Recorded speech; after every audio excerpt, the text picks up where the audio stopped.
The Wind in the Willows, written by Kenneth, Grahame, illustrated by Robert Ingpen. Chapter 4, Mr. Badger. They waited patiently for what seemed a very long time, stamping in the snow to keep their feet warm. At last they heard the sound of slow shuffling footsteps approaching the door from the inside. It seemed, as the mole remarked to the rat, like someone walking in carpet slippers that were too large for him, and down at heel, which was an intelligent of mole, because that was exactly what it was. There was the noise of a bolt shot back, and the door opened a few inches, enough to show a long snout and a pair of sleepy, blinking eyes. "Now, the very next time this happens," said a gruff and suspicious voice, "I shall be exceedingly angry. Who is it this time disturbing people on such a night? Speak up." "Oh, Badger," cried the rat, "let us in, please. It's me, Rat, and my friend Mole, and we've lost our way in the snow." "What, Ratty, my dear little man," exclaimed the Badger in quite a different voice. "Come along in, both of you at once." "Why, you must be perished." "Well, I never! Lost in the snow, and in the wild wood, too, at this time of night? But come in with you." The two animals tumbled over each other in their eagerness to get inside, and heard the door shut behind them with great joy and relief. The Badger, who wore a long dressing gown and whose slippers were indeed very down at heel, carried a flat candlestick in his paw, and had probably been on his way to bed when their summons sounded. He looked kindly down on them and patted both their heads. "This is not the sort of night for small animals to be out," he said paternally. "I'm afraid you've been up to some of your pranks again, Ratty, but come along, come into the kitchen. There's a first-rate fire there, and supper and everything." He shuffled on in front of them, carrying the light, and they followed him, nudging each other in an anticipating sort of way, down a long, gloomy, and, to tell the truth, decidedly shabby passage into a sort of a central hall, out of which they could dimly see other long tunnel-like passages branching. Passages mysterious and without apparent end. But there were doors in the hall as well, stout oaken, comfortable-looking doors. One of these the Badger flung open, and at once they found themselves in all the glow and warmth of a large fire-lit kitchen. The floor was well-worn red brick, and on the wide hearth burnt a fire of logs, between two attractive chimney corners tucked away in the wall, well out of any suspicion of draught. A couple of high-backed settles facing each other on either side of the fire gave further sitting accommodations for the sociable disposed. In the middle of the room stood a long table of plain boards placed on trestles, with benches down each side. At one end of it, where an armchair stood pushed back, were spread the remains of Badger's plain but ample supper. Rows of spotless plates winked from the shelves of the dresser at the far end of the room, and from the rafters overhead hung ham, bundles of dry herbs, nets of onions, and baskets of eggs. It seemed a place where heroes could filthy feast over victory, where weary harvesters could line up in scores along the table and keep their harvest home with mirth and song, or where 2 or 3 friends of simple tastes could sit about as they pleased and eat and smoke and talk in comfort and contentment. The ruddy brick floor smiled up at the smoky ceiling. The oaken settles, shiny with long wear, exchanged cheerful glances with each other. Plates on the dresser grinned at pots on the shelf, and the merry firelight flickered and played over everything without distinction. The kindly Badger thrust them down on a settle to toast themselves at the fire, and bade them remove their wet coats and boots. then fetched them dressing gowns and slippers, and himself bathed the mole's shin with warm water and mended the cut with stickling plaster till the whole thing was just as good as new, if not better. In the embracing light and warmth, warm and dry at last, with weary legs propped up in front of them, and a suggestive clink of plates being arranged on the table behind, it seemed to the storm-driven animals now in safe anchorage that the cold and tactless wild wood just left outside was miles and miles away, and all that they had suffered in it a half-forgotten dream. When at last they were thoroughly toasted, the badger summoned them to the table, where he had been busy laying a repast. They had felt pretty hungry before, but when they actually saw at last the supper that was spread for them, really it seemed only a question of what they should attack first, where all was so attractive, and whether the other things were obligingly waiting for them till they had time to give them attention. Conversation was impossible for a long time, and when it was slowly resumed, it was with that regrettable sort of conversation that results from talking with your mouth full. The badger did not mind that sort of thing at all, nor did he take any notice of elbows on the table or everybody speaking at once.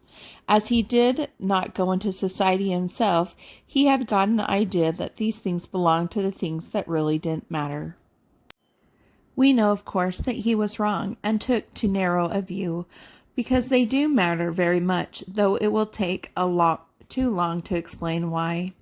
He sat in his armchair at the head of the table and nodded gravely at intervals as the animals told their story, and he did not seem surprised or shocked at anything, and he never said, "I told you so," or "just what I always said," or remarked that they ought to have done so and so, or ought not to have done something else.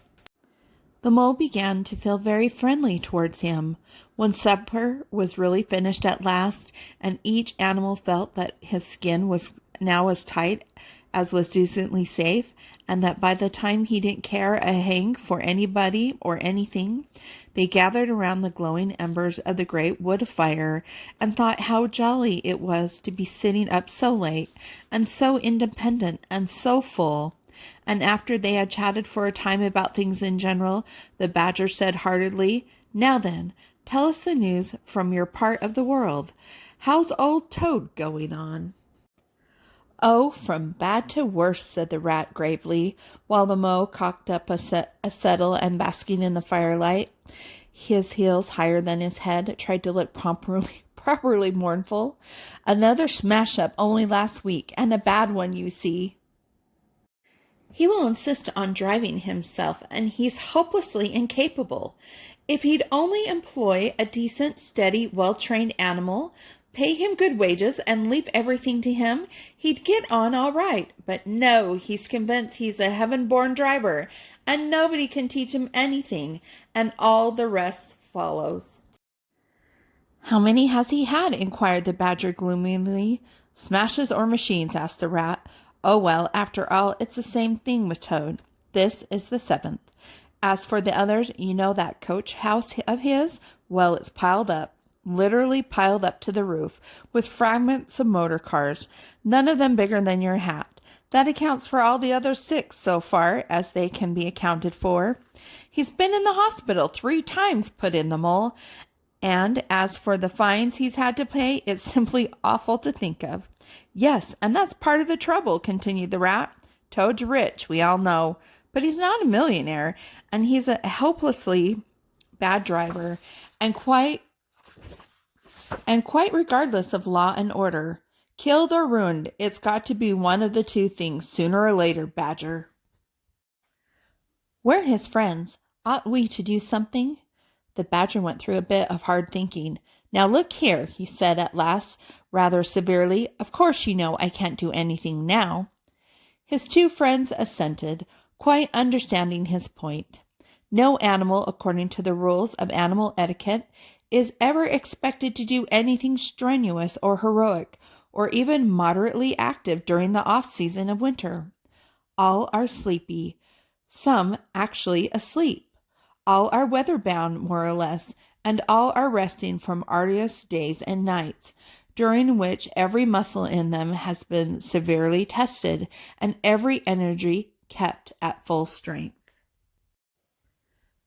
Very well, then, continued the Badger, but when once the year has really turned, and the nights are shorter, and hallway through them once ruses, and feels fidgety and wanting to be up and doing by sunrise, if not before, you know. Both animals nodded gravely. They knew. Well, then, went on the Badger, we, that is you and me and our friend the Mole here, will take Toad seriously in hand. We'll stand no nonsense whatsoever. We'll bring him back to reason, by force if need be. We'll make him be a sensible Toad. Well, you're asleep, Rat. Not me, said the Rat, waking up with a jerk. He's been asleep 2 or 3 times since supper, said the Mole, laughing. He himself was feeling quite wakeful, and even lively, though he didn't know why. The reason was, of course, that he, being naturally an underground animal by birth and breeding, the situation of Badger's house exactly suited him and made him feel at home, while the Rat, who slept every night in a bedroom, the windows of which opened on breezy river, naturally felt the atmosphere still and oppressive. Well, it's time we were all in bed, said the Badger, getting up and fetching flat candlesticks. Come along, you two, and I'll show you your quarters. And take your time tomorrow morning. Breakfast at any hour you please. He conducted the 2 animals to a long room that seemed half bedchamber and half loft.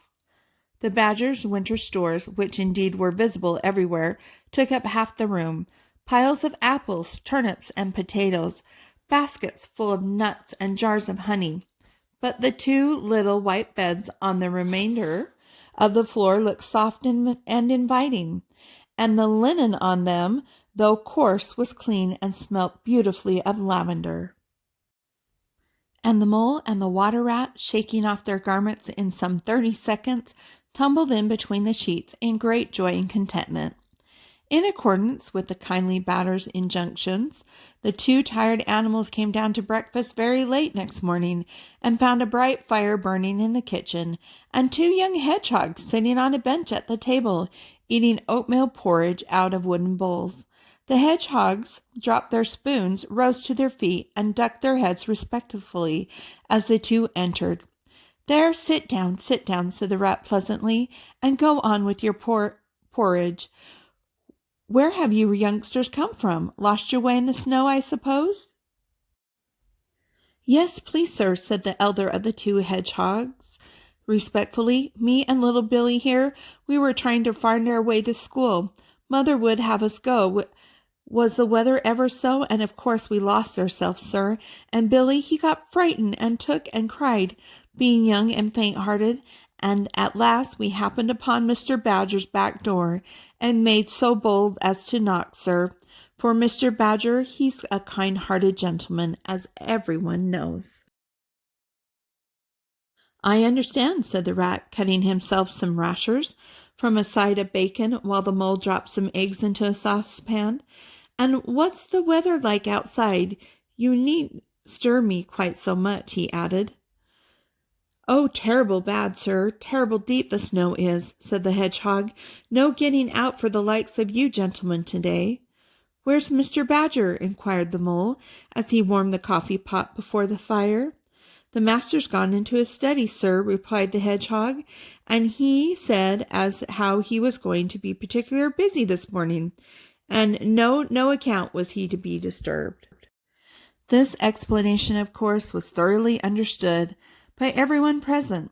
The fact is, as already set forth, when you live a life of intense activity for 6 months in the year, and of comparative or actual somnolence of the other 6 during the later period, you cannot be continually pleading sleepiness when there are people about or things to be done. The excuses get monotonous. The animals well knew that Badger, having eaten a hearty breakfast, had retired to his study and settled himself in an armchair, with his legs up on another and a red cotton handkerchief over his face, and was being busy in the usual way at this time of the year. The front door bell clanged loudly, and the rat, who was very greasy with buttered toast, sent Billy, the smaller hedgehog, to see who it might be. There was a sound of much stamping in the hall, and presently Billy returned in the front of the otter, who threw himself on the rat with an embrace and a shout of affectionate greeting. "Get off!" spluttered the rat with his mouth full. "Thought I should find you here all right," said the otter cheerfully.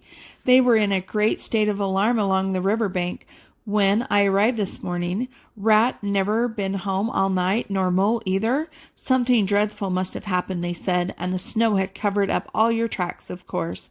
But I knew that when people were in a fix, they mostly went to Badger, or else Badger got to know of it somehow. So I came straight off here through the wild wood and the snow. My, it was fine coming through the snow as the red sun was rising and showing against the black tree trunks. As you went along in the stillness, every now and then masses of snow slid off the branches suddenly with a flop, making you jump and run for cover. Snow castles and snow caverns had sprung up out of nowhere in the night, and snow bridges, terraces, ramparts. I could have stayed and played with them for hours. Here and there great branches had been torn away by the sheer weight of the snow, and robins perched and hopped on them in their perky, conceited way, just as if they had done it themselves.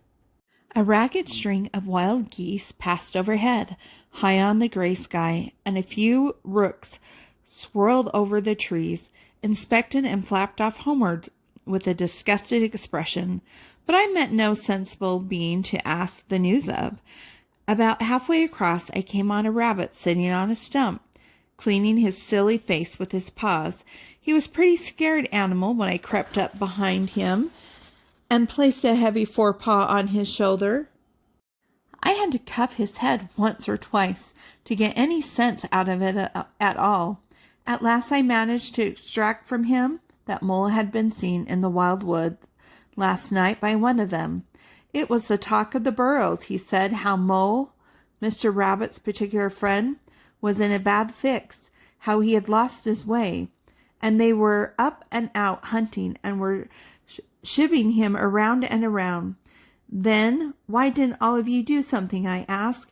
You mates be blessed with brains, but there are hundreds and hundreds of you big stout fellows, as fat as butter, and your burrows running in all directions, and you could have taken him in and made him safe and comfortable, or tried to, at all event. What, us? He merely said. Do something, us rabbits? So I cuffed him again and left him. There was nothing else to be done. At any rate, I had learnt something, and if I had had the luck to meet any of them, I would have learnt something more, or they would. Weren't you all nervous? Asked the Mole, some of yesterday's terror coming back to him at the mention of the wild wood. Nervous? The otter showed a gleaming set of strong white teeth as he laughed. I'd give 'em nerves if any of them tried anything with me. Here, Mole, fry me some slices of ham, like the good little champ you are. I'm frightfully hungry, and I've got any amount to say to Ratty here. Haven't seen him for an age.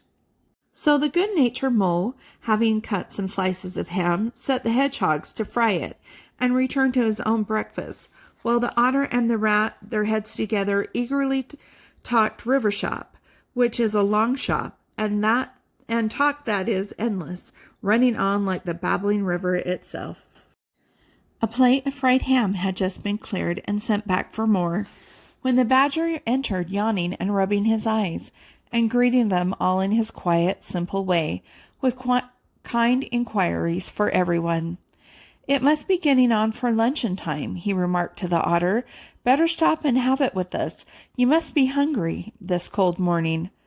Rather, replied the otter, winking at the Mole. The sight of these greedy young hedgehogs stuffing themselves with fried ham makes me feel positively famished.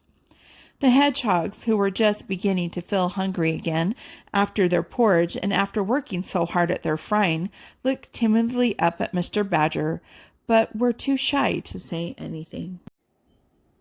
"Here, you two youngsters, be off home to your mother," said the Badger kindly. "I'll send someone with you to show you the way. You won't want any dinner today, I'll be bound."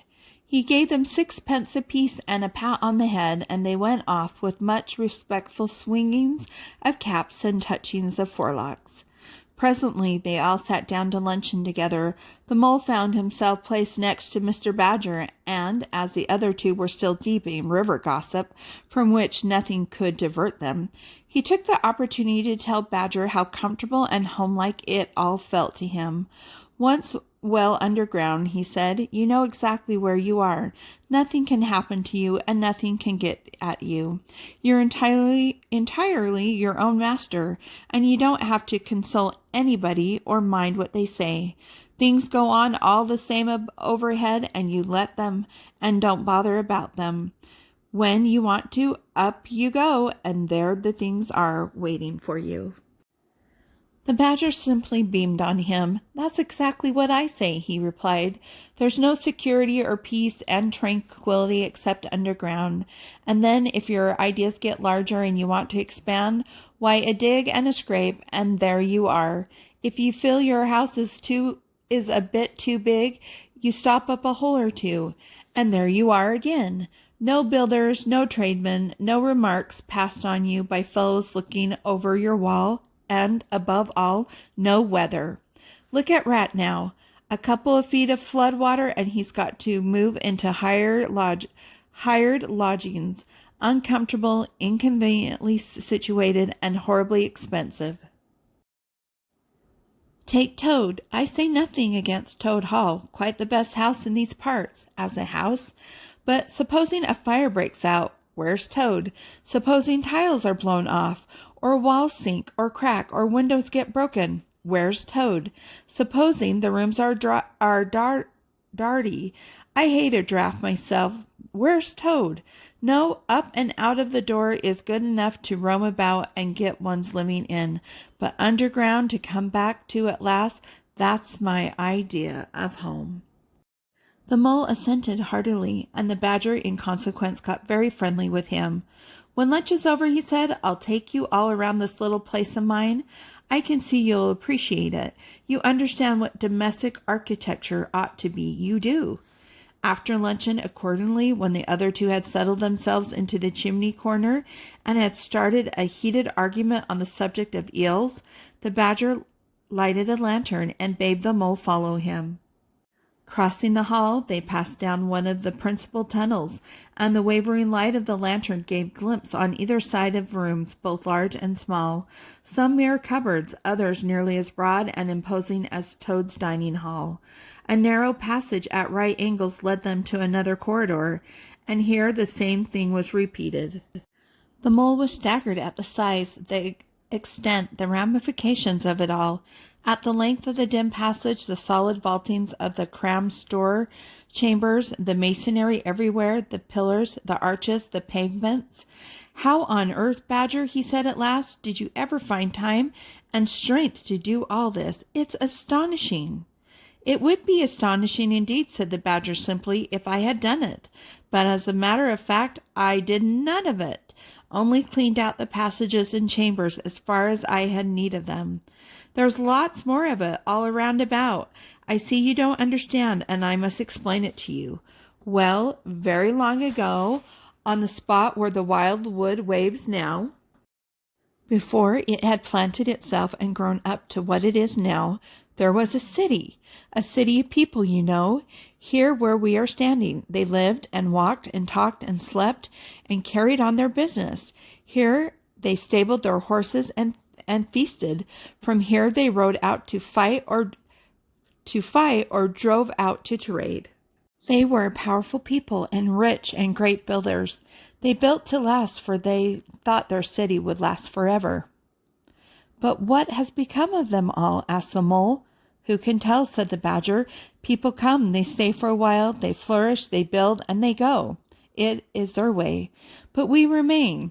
There were badgers here. I've been told long before the same city ever came to be, and now there are badgers here again. We are now enduring a lot, and we may move out for a time, but we wait and are patient, and back we come, and so it will ever be. Well, and when they went at last, those people, said the mole. When they went, continued the badger, the strong winds and persistent rains took the matter in hand, patiently, caressingly, year after year. Perhaps we badgers too, in our small way, helped a little, who knows? It was all down, down, down gradually, ruin and leveling and disappearance.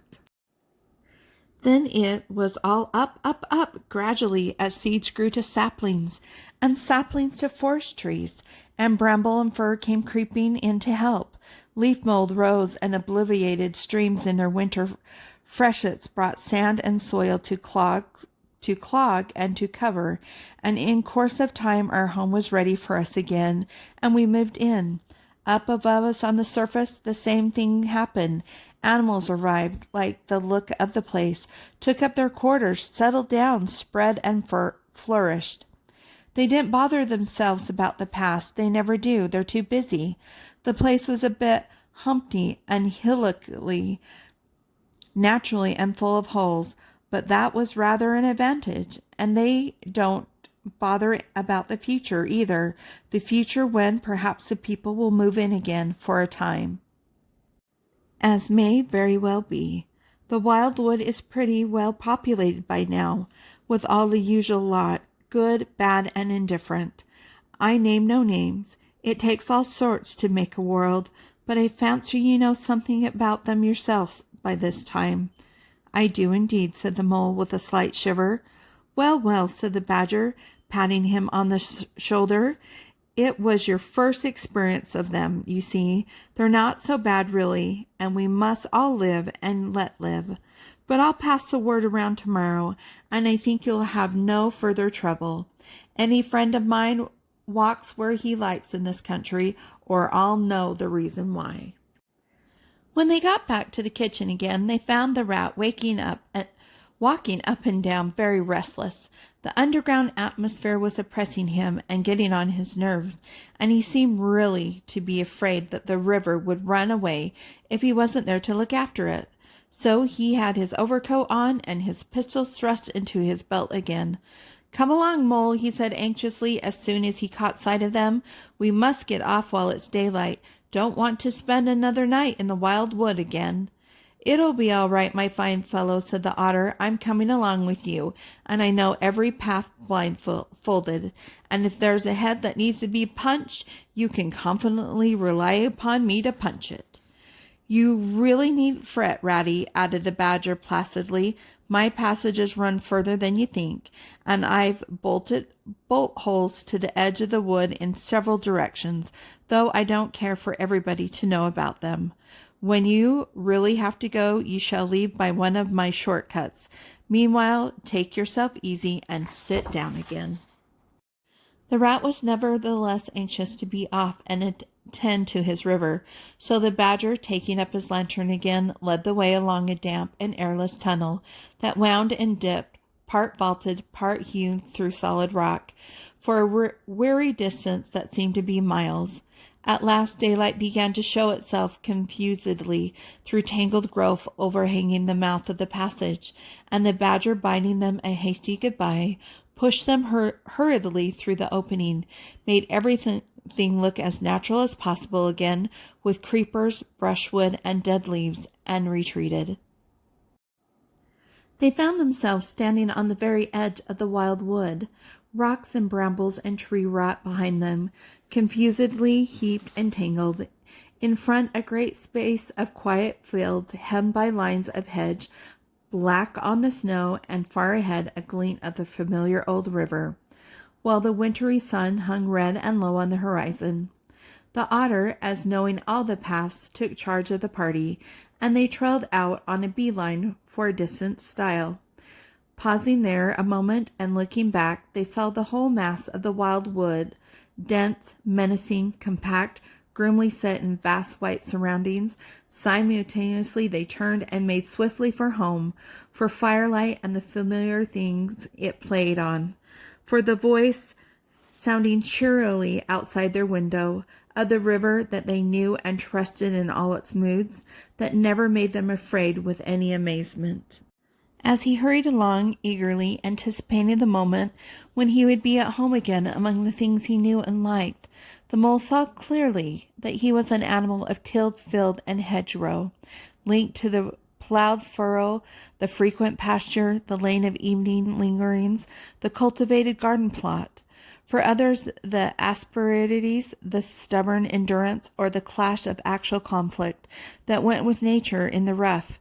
He must be wise, must keep to the pleasant places in which his lines were laid, and which held adventure enough in their ways to last for a lifetime.